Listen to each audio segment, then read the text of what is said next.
Assalamualaikum warahmatullahi wabarakatuh. Perkenalkan, nama saya Imron Saifuddin, calon guru penggerak angkatan 7 tahun 2022. Asal SMP Tafiz Quran Al Hidayah, Kecamatan Trisi, Kabupaten Indramayu, Provinsi Jawa Barat.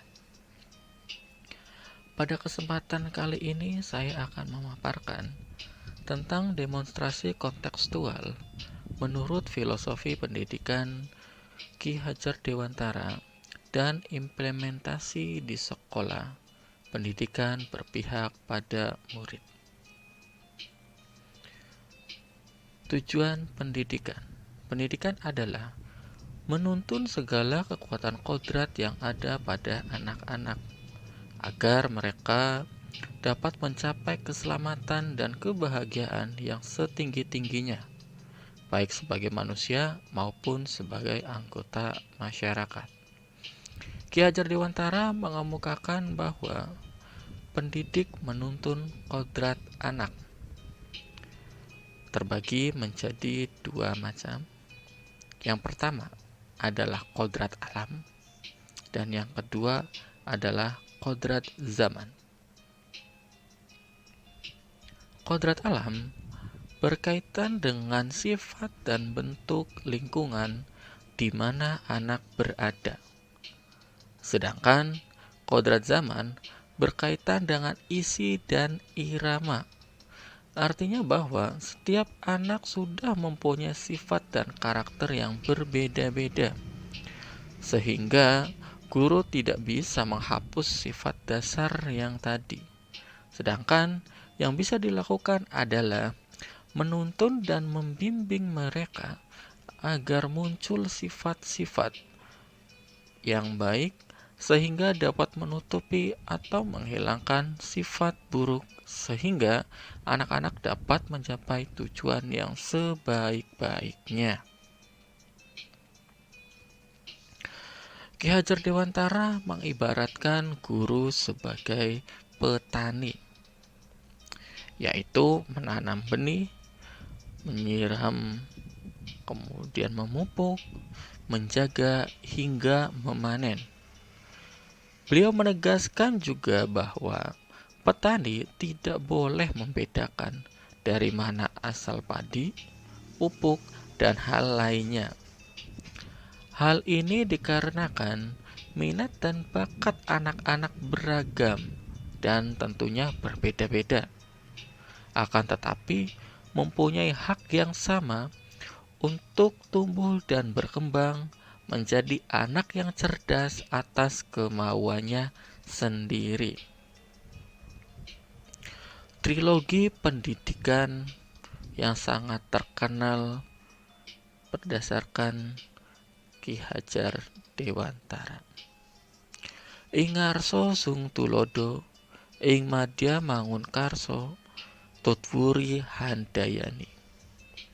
Yang pertama adalah ing ngarsa sung tulodo.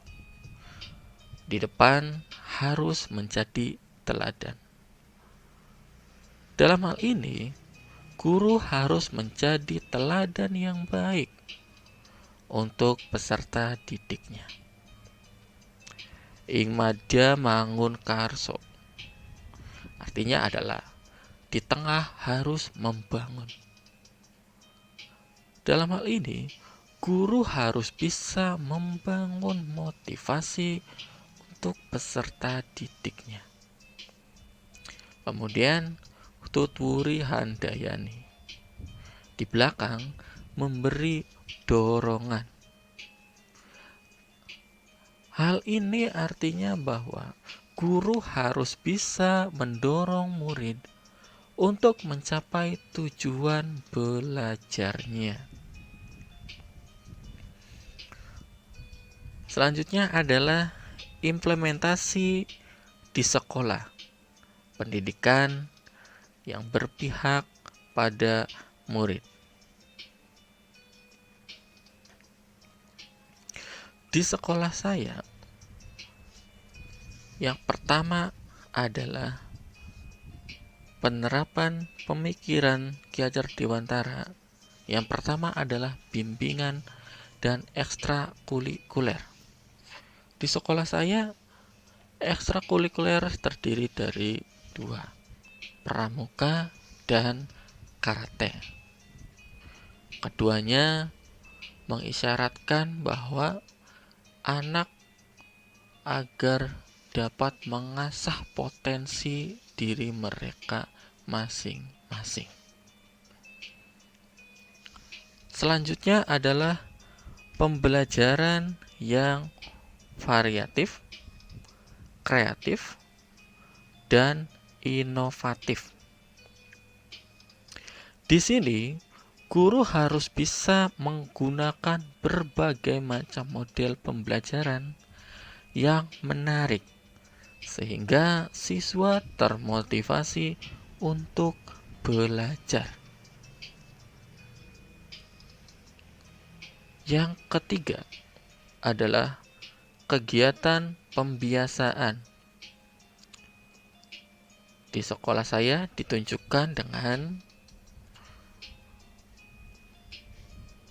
pojok literasi membaca, kemudian kegiatan Jumat bersih, selanjutnya kegiatan upacara pengibaran bendera pada hari Senin yang dilaksanakan rutin. Kegiatan pembiasaan yang lain, karena di sekolah saya merupakan lingkungan pondok pesantren, kegiatannya adalah menghafal Al-Quran. Alasan penerapan pemikiran Ki Hajar Dewantara.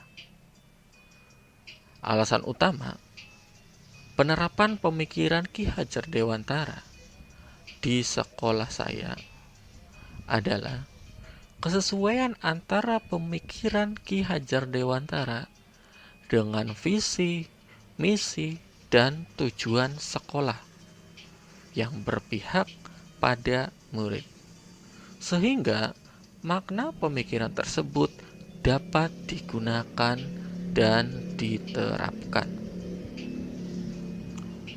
Tantangan pemikiran Ki Hajar Dewantara di sekolah saya. Yang pertama adalah terbatasnya akses untuk menggunakan gadget, sehingga kesulitan menghadapi teknologi yang berkembang pesat.